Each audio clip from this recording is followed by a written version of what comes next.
χωριό για την περίοδο της Χούντας ή δικτατορίας. Ποια ήταν η ηλικία σας τότε?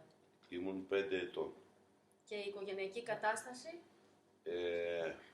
Ζούσα με την οικογένειά μου, τον πατέρα μου, τη μητέρα μου και τα αδέρφια μου, σε ένα μικρό χωριό της Στήμνου, την Καρδιανή. Με ποιους τρόπους και πώς αντιληφθήκατε κάποια αλλαγή στο Σύνταγμα τον ερχομό της Χούντας? Ήμουν πολύ μικρός για να αντιληφθώ. Πολύ αργότερα συνειδητοποίησα την εποχή που ήμουν μικρός, τι ζούσα.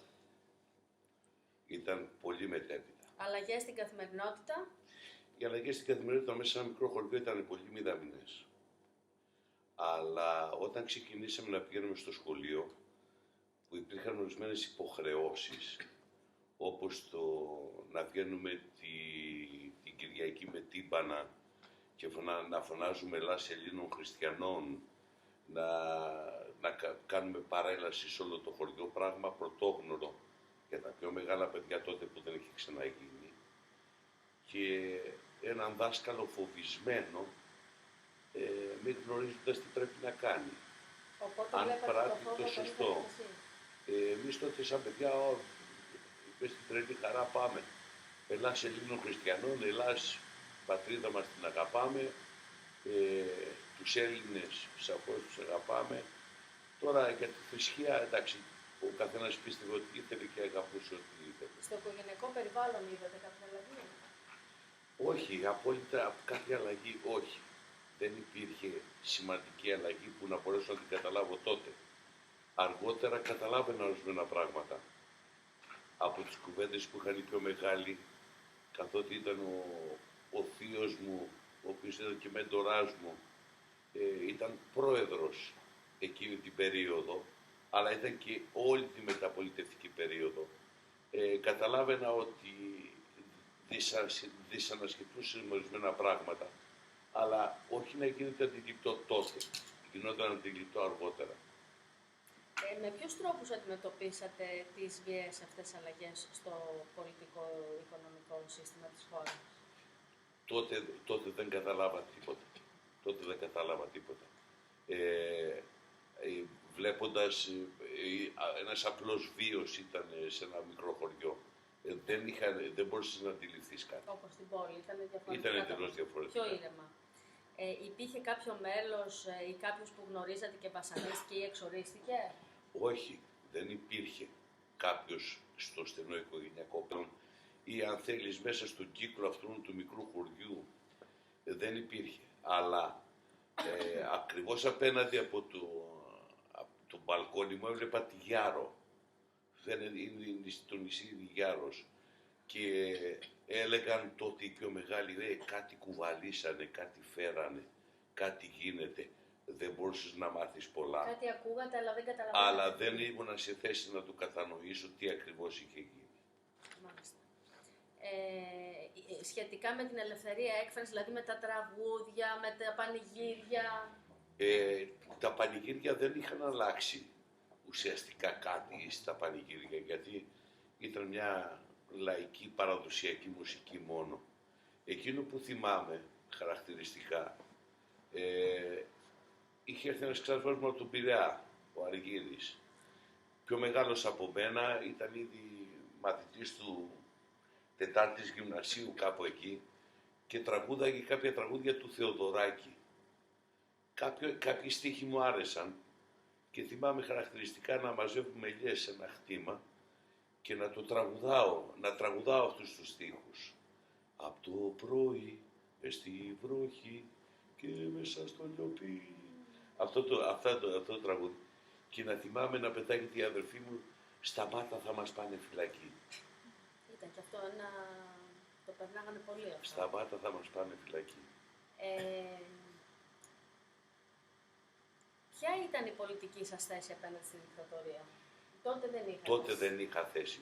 Τι θέση μπορεί να έχεις από 5 χρονών μέχρι 12-13. Κάποια συναισθήματα των μεγαλύτερων που καταλάβατε ότι όταν τέλειωσε? Καταλάβαινες ορισμένα πράγματα, αλλά υπήρχε μια σιωπή, μια φοβερή σιωπή.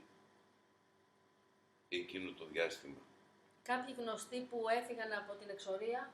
Όχι, δεν υπήρχε κάποιος που να έχει μαρτυρία αυτούσια για την εξορία. Κάποια γεγονότα που άλλαξαν τη ζωή των μεγαλύτερων σε σχέση με την περίοδο αυτή. Κάτι οφθαλμοφανές, όχι. Υπήρξαν πράγματα βέβαια, υπήρξαν πράγματα, όπως ας πούμε να μην τούν να μιλήσουν πολύ δυνατά για κάτι που θα θέλανε. Οι ώρες μπορεί να ήταν μέχρι 12 ας πούμε ή μπορούσατε και αργότερα. Δεν είχαμε κάτι που να μας ελέγξει απόλυτα, γιατί δεν είχαμε ούτε χωροφυλακή στο χωριό, δεν υπήρχε ένας έλεγχος. Παροδικά αν πέραγε κάποια φορά ένας νοματάρχης ή κάποιοι χωροφύλακες εκεί. Λοιπόν, συμπεράσματα. Για ποιους λόγους οδηγήθηκε η χώρα σε δικτατορία?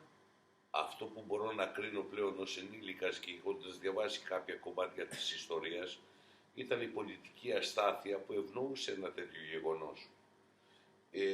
Μην ξεχνάμε ότι ήταν η περίοδος η οποία γεννήθηκα, ήταν μια ασταθή πολιτικά περίοδος για τον τόπο, δεν ήταν η καλύτεροτέρα που θα μπορούσε να πεις για μια δημοκρατία. Πρέπει να κρατήσουμε κάτι από αυτή την περίοδο.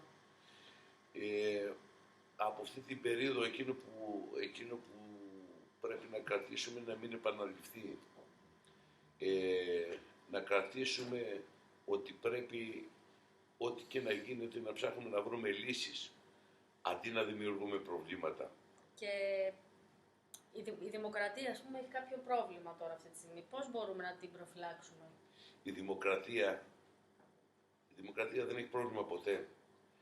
Η δημοκρατία δεν έχει πρόβλημα ποτέ γιατί μόνο και μόνο ως δημοκρατία είναι η λέξη που τα κλείνει όλα.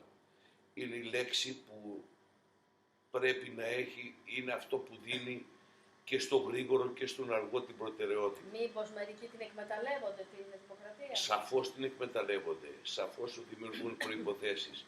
Αλλά θα έπρεπε όλοι αυτοί οι πολιτικοί μας να κατανοούν τη δημοκρατία, να τη σέβονται, να είναι ενωμένοι για να μπορούν να την έχουν τη δημοκρατία στην ισχύ της. Η σύγχρονη κίνδυνη σε σχέση με την πολιτική πραγματικότητα των τελευταίων δεκαετιών. Σαφώς υπάρχει μια έντονη διαφοροποίηση και υπάρχουν πάρα πολλοί κίνδυνοι. Και αυτό φαίνεται όχι μόνο σε όλες τις δημοκρατικές χώρες. Υπάρχουν ακραίες φωνές οι οποίες δημιουργούν προϋποθέσεις και προβλήματα με μεγάλη έπαρση. Ευνοεί το όλο κλίμα ότι υπάρχει διχόνοια ανάμεσα στους πολίτες και στους πολιτικούς. Ευνοούνται λοιπόν τα αρνητικά στοιχεία της δημοκρατίας. Γιατί η δημοκρατία είναι αυτή που δέχεται όλους. Είναι η μεγάλη αγκαλιά. Οπότε εκεί μέσα δημιουργούνται θέματα τα οποία δεν πρέπει να δημιουργούνται. Παρερμηνεύονται, παραπέουν.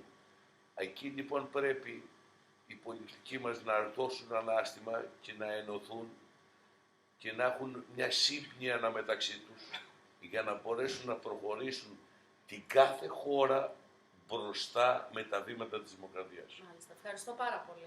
Ευχαριστώ.